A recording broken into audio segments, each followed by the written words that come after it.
पहा नवीन एपिसोड्स एकदम add free.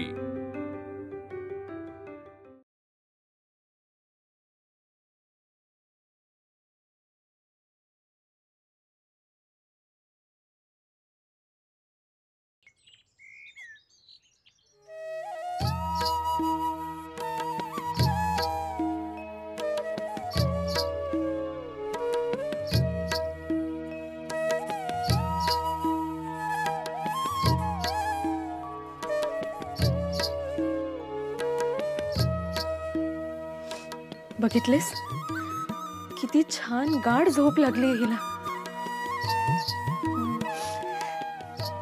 तेच बघतीये वहिनी, आपलं बालपण का ग संपतं? अशी निवांत निर्भर झोप निघूनच जाते नंतर आयुष्यातून। निदान माझ्यासारखीच्या तरी। मी यांच्या बरोबर गेले ना तर सरणावरही सुखाने झोप। असं अभद्र नाही बोलू ग,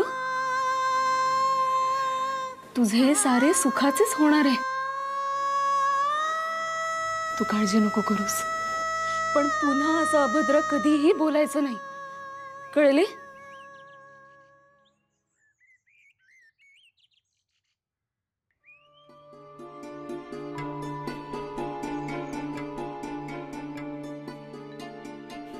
बरे, आता हिला उठवायला हवे। हे आणि बापू खाली अंगणात आले तर मोठी अडचण व्हायची हो। बयो, ए बयो, बयो उठ ना बाळा। अगो उठ गो, खाली जायचंय ना, चल उठ बघू आता। ए बयो, छे आता काय करू मी, उठतच नाहीये ही। अगं तू घेऊन जा ना खाली आणि झोपवून ये वर। अगो एवढ्यात जर हे आले तर, आणि मला कोणी खाली येताना पाहिले तर काय? एवढ्यात नाही येणार ते। आज मंगळवार आहे ना, आठवडी बाजार असतो, दोघे उशिरा येतील संध्याकाळी। अगं बाई हो की, विसरलेच मी। ठीक आहे, मी हिला झोपवून येते। हा ये, मला जरा मदत कर।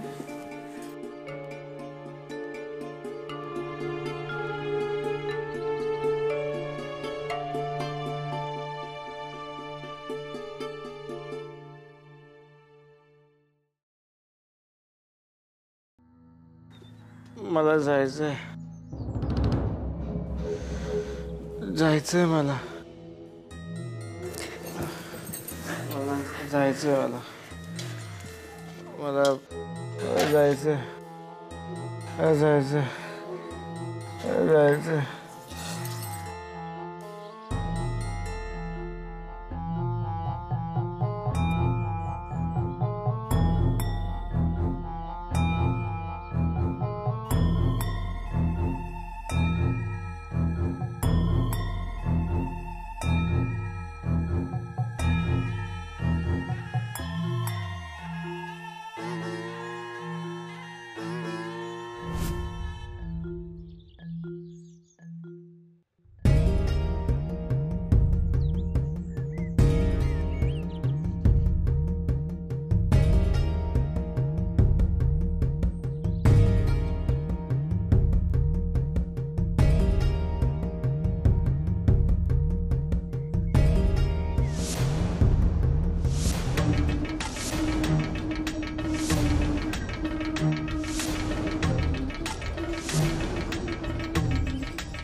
अरे हे असं भांडण झाल्यावर कट्टे होते, असं घर सोडून नसतं जायचं रे। काका आम्हाला चैन नाही पडणार तुझ्याशिवाय, नको ना रे जाऊ।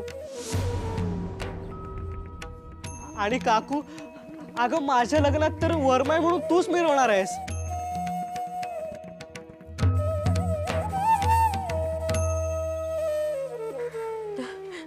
सासूबाई सांगा नो परत एकदा। सुलोचने, हे फक्त शुल्लक निमित्त आहे।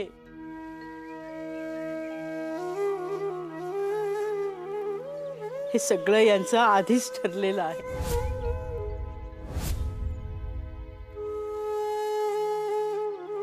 हे आजारी आहेत, यांना बरं नाहीये, अजून त्रास होऊ शकतो.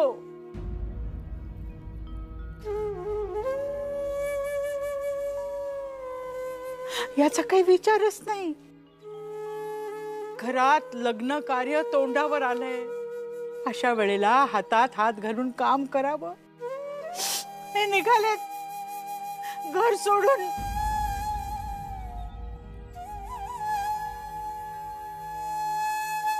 इलाज नाही. त्यांना मौज वाटते ना.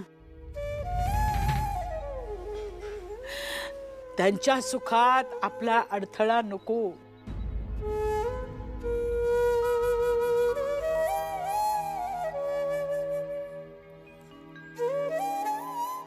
अरे काका नको ना रे गोद्या, जाऊ. मला क्षमा कर, खरंच जाऊ नाही नको, चैन नको, पडणार जाऊ. तुझ्याशिवाय. तुला ना काहीतरी- लहानशी गोष्ट. जाऊ दे त्यांना.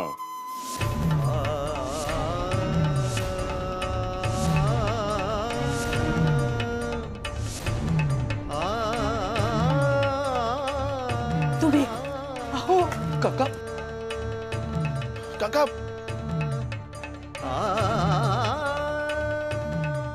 काका तुम्ही कशाला बाहेर आलात?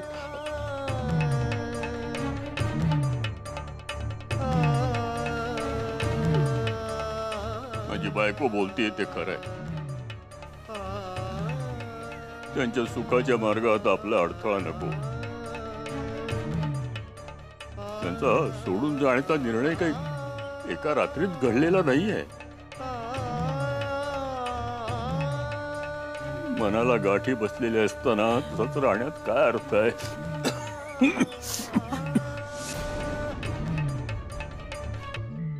बायकामुळे घर तुटू नये असं आम्हाला वाटत होतं.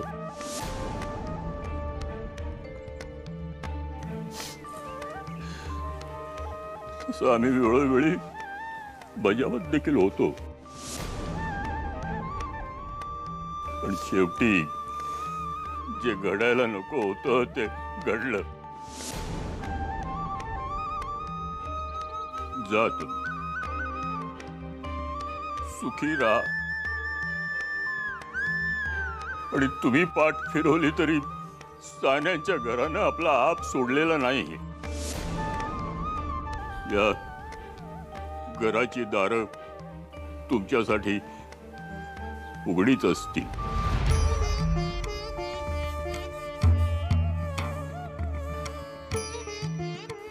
चला हो.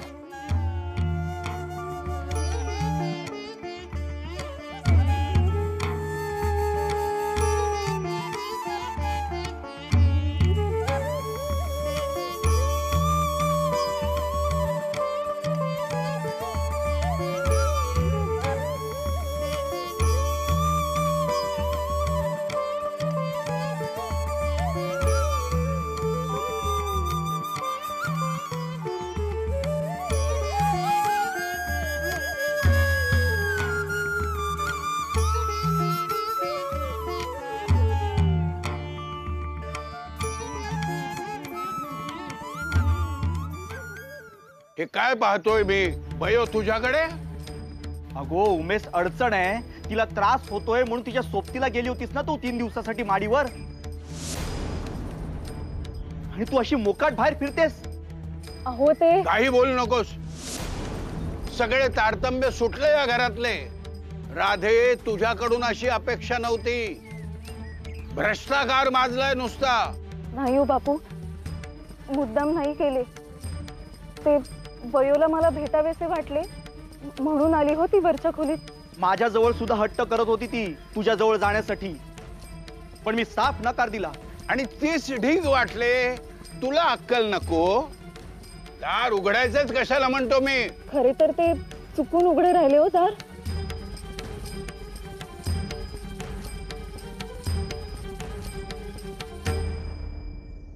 काय झाले आई? तू जे हे उपद्व्याप केलेस ना त्यामुळे झाले सारे. पण ही बयो सुभद्रा आणि नर्मदाचा डोळा चुकून वर गेलीच कशी? या बायकांचे मुलांकडे लक्षच नाही मुळी. यांचा मुक्त वावर सगळीकडे. आता करायचं काय? नाही हो बापू, तुम्ही काळजी करू नका. मी बयोला समोरच्या दारातून नाही ने, परसदारातून विहिरीजवळ नेते. आणि हो, मी नर्मदा वंचांना सांगते बयोला आंघोळ घालायला आणि गोमूत्र शिंपडायला. निघा आता.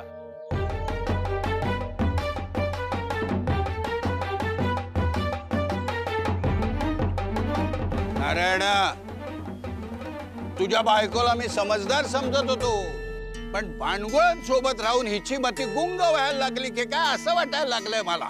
यांच्या वागण्यातला बदल मलाही जाणवू लागलाय. यांचा कुठे कुठे वावर झालाय माहित नाही. गड्याला सांगून परसदारी अंगणात आणि घरात सर्वत्र गोमूत्र शिंपवून घे. हो बापू. शिव शिव शिव शिव. या सुभद्रेला आणि नर्मदेला कधी अक्कल येणार आहे देव जाणे.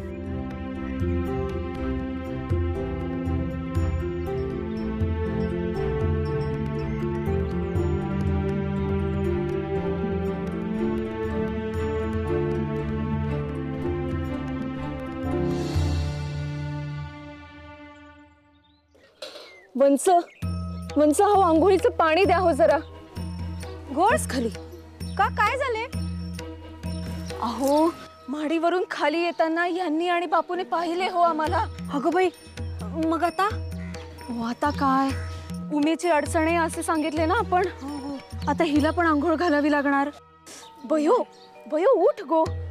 बयो, तुम्ही एक काम करा, तुम्ही हिला आंघोळ घाला आणि सांभाळून घ्या इकडचे. तोवर मी आलेच. हो हो चालेल.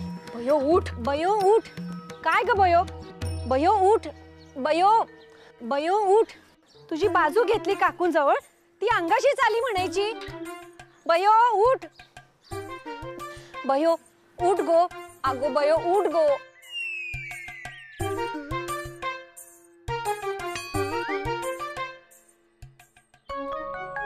काय गो बयो?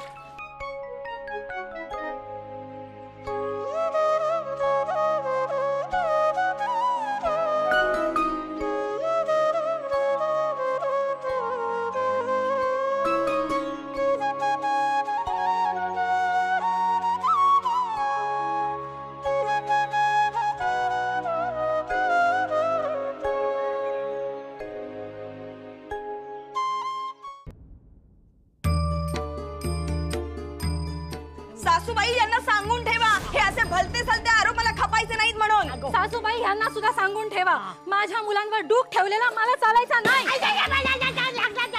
स्वतःला मुलं आहे तर किती माज आहे या बाईला. क्षमा करा मामांजी, पण दरवेळेला करून सवरून मलाच लक्ष केले जाते आणि तुम्हीही नेहमी जाऊबाईंचीच बाजू घेता. मला आणि आमच्या यांना मुळी किंमतच नाही या घरात. असे असेल तर मी माहेरी जाते यांना घेऊन.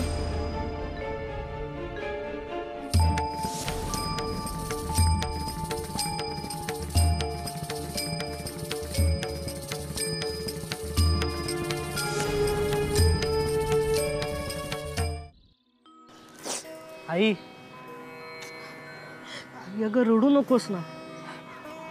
रघुनाथ काका फार दिवस नाही राहणार तिथे. त्याला करमणारच नाही. 2 दिवसात येतील बघ काका काकू. नाही रे सदाशिवा, मला सारखे वाटते की मी न्याहारी करायला नाही म्हणाले आणि उगाच भांडण विकोपाला गेले.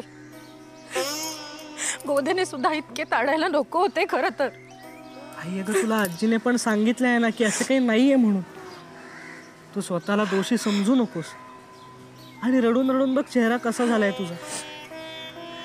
खरं तर रघुनाथ काका आणि गोदा काकूचं आधीपासूनच ठरलं होतं, पण त्यांना एक छोटंसं निमित्त मिळालं. पण ते नक्की परत येतील. आई, आणि अगं तूच म्हणतेस ना की माणसाने कोणत्याही परिस्थितीत खंबीर राहावे म्हणून. मग होय रे, परंतु बघ परत रडायला लागलीस. आपल्याला कोणी असं मायानी जवळ घेतलं की आणखी रडू येतं ना. तुझे अगदी आमच्यासारखे झाले आहे. गप्पा बैस.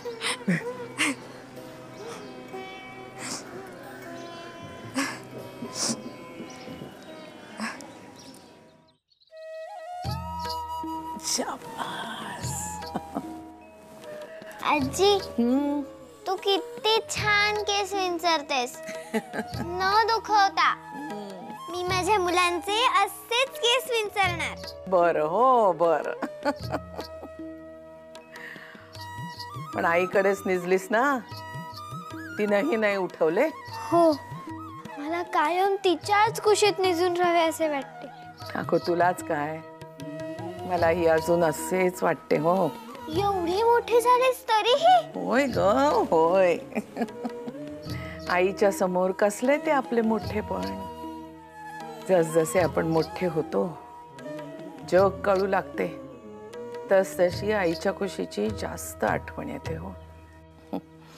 तो विसावा कुठेच नाही हो.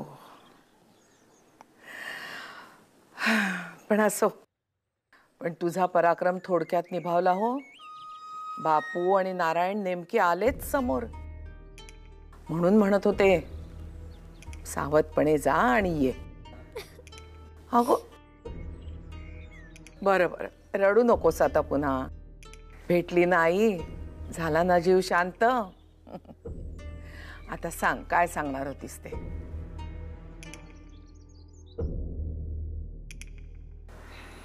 मोठी आजी, आम्हाला ना ही दोन्ही लग्ने मोडायची होती.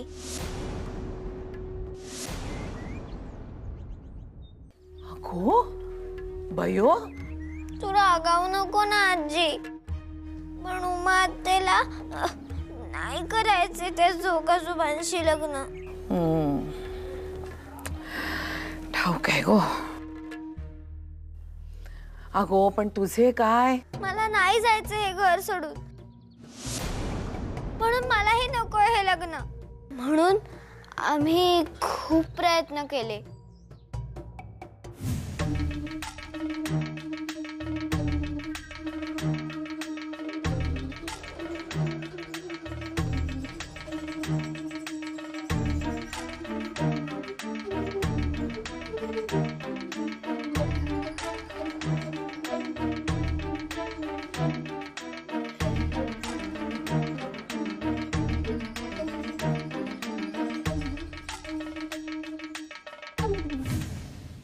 पण काहीच होईना. म्हणून आम्ही झोळाई देवीला कौल लावला. काय? म्हणजे महादेवच म्हणाला तसे. आणि मग सदाशिव सुद्धा तयार झाले या गोष्टीला. सदाशिव? अगो नवऱ्याचे नाव असे घ्यायचे नसते हो. बरं असो, पुढे बोल. तेव्हा सखूने फूल बदलून कौल आमच्या मनासारखा केला.